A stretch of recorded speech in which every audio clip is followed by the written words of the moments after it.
বিদেশের মাটিতে বাংলাদেশের নাম উজ্জ্বল করলেন যশোরের কৃতি সন্তান মোহাম্মদ মাসুম বিল্লাহ বিন হাফিজ আল আজহারি। সম্প্রতি মিশরের ঐতিহাসিক আল আজহার বিশ্ববিদ্যালয়ে তার এমফিল থিসিসের উপর এক অনন্য আলোচনা সভা অনুষ্ঠিত হয়। ইমাম আবু হানিফা রহমতুল্লাহি আলাই ও তার ছাত্রগণের ব্যবহৃত মুরসাল রেওয়ায়েত নিয়ে করা তার এই বিশাল গবেষণায় মুগ্ধ হয়েছেন বিশ্ববরেণ্য পণ্ডিতরা। সেমিনারে উপস্থিত প্রধান পর্যালোচক ডক্টর খালেদ শাকের আতিয়া গবেষক মাসুম বিল্লাহর ভূয়সী প্রশংসা করে বলেন, এই গবেষণা কর্মটি এতটাই উচ্চ সম্পন্ন যে এটি স্বতন্ত্রভাবে 3টি মাস্টার্স ডিগ্রির সমতুল্য।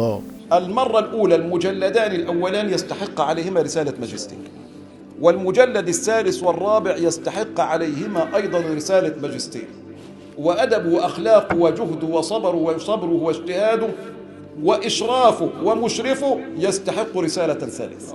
দীর্ঘ সময় ধরে চলা এই সেমিনারে দেশি বিদেশি অসংখ্য শিক্ষার্থীর উপস্থিতিতে গবেষকের মেধা, ধৈর্য ও গভীর বিশ্লেষণী ক্ষমতার জয়গান গেয়েছেন আরবের শ্রেষ্ঠ অধ্যাপকরা। গবেষণাপত্রের মুশরিফ ডক্টর সুবহি আব্দুল ফাত্তাহ রাবি অত্যন্ত আনন্দের সঙ্গে মোহাম্মদ মাসুম বিল্লাহকে সর্বোচ্চ ফলাফল মুমতাজ বা এক্সিলেন্ট গ্রেডে উত্তীর্ণ ঘোষণা করেন। জানা যায় এই গবেষণাটিকে আল আজহার বিশ্ববিদ্যালয়ের ইতিহাসের অন্যতম বৃহৎ গবেষণাপত্র হিসেবে বিবেচনা করা হচ্ছে। আল্লাহর অশেষ রহমতে বিশ্ববিখ্যাত আল আজহার ইউনিভার্সিটি থেকে এমফিল থিসিস সম্পন্ন করতে পেরে নিজেকে সৌভাগ্যবান মনে করছি। হানাফি মাযহাবকে কোরআন সুন্নাহর বাইরে শুধুমাত্র যুক্তি নির্ভর মাযহাব হিসেবে দেখানোর যে অপপ্রয়াস চালানো হয়, এই থিসিস তার দালিলিক জবাব প্রদান করবে ইনশাআল্লাহ।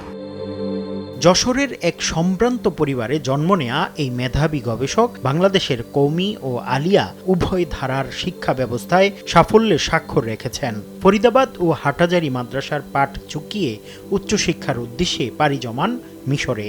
2010 সালে আল আজহার থেকে গ্র্যাজুয়েশন এবং পরবর্তীতে একাধিক মাস্টার্স ডিগ্রি অর্জনের মাধ্যমে তিনি নিজেকে এক অনন্য উচ্চতায় নিয়ে গিয়েছেন। বিশ্ব দরবারে বাংলাদেশের মেধার এই জয় জয়কার আজ আমাদের জাতীয় গৌরবের বিষয়। গবেষক মাসুম বিল্লাহর এই সাফল্য আগামী প্রজন্মের শিক্ষার্থীদের জন্য এক বিশাল অনুপ্রেরণা হয়ে থাকবে।